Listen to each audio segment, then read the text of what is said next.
Hi, I'm George, the Weather Dad.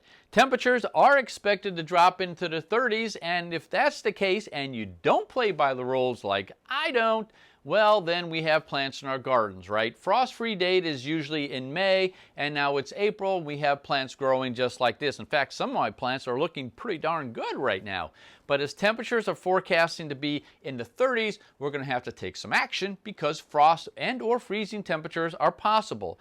If that's the case, we need to cover them. Fabric is a good idea. This is a mesh. I personally like bed sheets, a queen or a king size. They're large enough and they're pretty light. If you don't have any extra sheets, you can put a towel over your tender plants, but you may have to prop them up a little bit because you don't want the heaviness of that towel to crush the plants.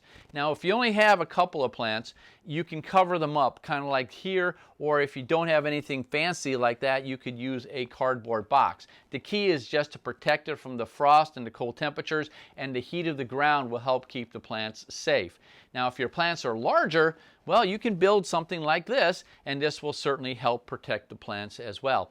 A couple extra tips: water your garden. Normally, you would think you would water the garden at night, right before you cover them. Well, that's not necessarily the best time. The best time to water your garden before a frost is in the morning. And the reason behind that is we have a spring sun, so as the sun warms up the ground, it's also going to warm up that water. So when you do cover your plants, you have some extra heat there to also protect the plants. Frost forms also when there's no wind. So if you have a fan, you can put an oscillating fan out there, help mix up the air right along the ground, and that will also help keep the temperature up and frost to a minimum. The bottom line is, our little guys out there are counting on us when the temperature drops into the 30s. I'm George, the Weather Dad.